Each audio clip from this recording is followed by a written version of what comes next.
三星旗舰的标志是什么？是大屏幕？是星系天下？我觉得三星旗舰的标志是 S Pen， 它既可以日常用来记笔记和绘画，还能够随时随地的帮我们提高效率和捕捉一闪而过的灵感。三星当然也为这些非常强大的配件设计了一整套完整的功能插件，这就是本期视频要讲解的内容。三星的 Glock 插件 Pantastic， 我们先来对比一下不同设备的 Pantastic， 它们有哪些功能上的差别。在 Pantastic 的功能上面，直板机的 Ultra 系列都是相同的 ，Ultra 平板上面的 Pantastic 它的功能也是没有任何差别的。然后折叠屏的设备，由于它不能磁吸，也没有内置，所以它相对于其他的设备，它就少了音效这个自定义的功能。除此之外，其他的功能都是一样的。那这期视频我们就用 S25 Ultra 来作为样机演示讲解。首先还是怎么打开，我们还是找到老朋友 Glock， 然后找到 Pantastic， 进入之后，首先就是浮窗指令这个部分。就是可以自定义你的悬浮窗打开的样式。除了默认的悬浮窗指令，三星还提供了其他3种悬浮窗的样式，并且你在选择了任意一种之后，还可以进行更精细的自定义。在这里面，你就可以设置显示悬浮窗的时候，背景全屏显示为你设置的壁纸，就像这样。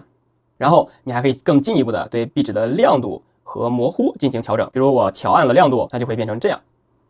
如果你对有壁纸的效果并不满意，那你可以关闭背景，或者直接一键重置，然后它就会恢复到原始的样子。然后是浮动图标，也就是我们看到我们拔出 S Pen 的时候，在屏幕上显示的这个浮动的小图标，它的图案同样可以进行自定义。我们可以点击 Custom， 然后进入相册，去选择一张自己比较喜欢的壁纸或者是图片，去选择使用就可以了。这样浮动图标就会变成你设定的那张图片了。在这里我还要延伸给大家推荐一下三星相册自带的抠图的功能，可以按住图中的主要元素，然后三星相册就会自动把它抠取出来，你可以将它保存为图片，或者是另存为贴纸，这样你就可以把抠出来的人像或者是其他的元素自定义成浮动图标，并且在下面的指针的自定义当中也可以用到。除了基础的小圆点， Pantastic 当中还给出了6种其他的指针样式，就像我现在正在使用的小熊就是 Bobby 的效果。如果这些你都不喜欢，或者是觉得还不够特别，那你就可以点击 Custom， 这个时候在自定义指针的弹窗里面，你就可以选择从相册当中选取你喜欢的照片或者是壁纸，它可以在你保存的贴纸当中直接选择你喜欢的贴纸。比如我的贴纸当中，我可以选择一个2025，这样这个贴纸就替换成了我新的 S Pen 的指针。我同样还可以到相册当中去选择我刚才抠出来的那张图片，这个时候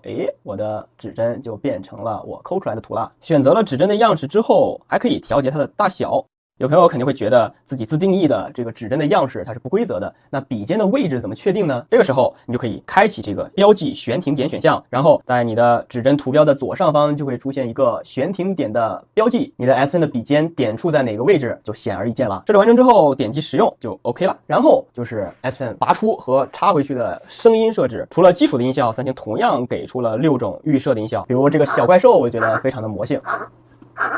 尤其是磁吸的设计搭配 Pantastic 的音效特别的有趣。作为三星的自定义当然没有这么简单，除了这6种预设的音效，你同样还可以进行自定义。在这里我又要给大家推荐一下我上期视频讲解到的字幕助手，可以帮我们从视频当中提取完整的或者是截取某一段音频。你同样可以自己录自己的声音或者是朋友家人的声音来自定义成 S Pen 拔出或者是插入的声音。在这里我就用字幕助手提取了一个音频，然后设定为插入声音，给大家看一下效果。你干嘛 Pantastic 当中最后一个功能就是双击快捷方式，也就是当你按住 S Pen 的按钮，然后双击屏幕时可以执行的快捷操作。在这里面你打开之后就可以发现你能够设置的 S Pen 的功能以及应用程序非常非常丰富，大家可以充分的使用这个功能触发非常便捷的特点来记录自己一闪而过的灵感。有的时候你可以用它来快捷的记下自己马上要做的日程，还可以快速的截取屏幕上面你要截图和圈画的内容，还可以在学习的过程当中快捷的翻译屏幕上面你遇到的陌生的单词，也可以非常快捷的创建笔记和直接进行绘图记录你的灵感，非常推荐大家使用。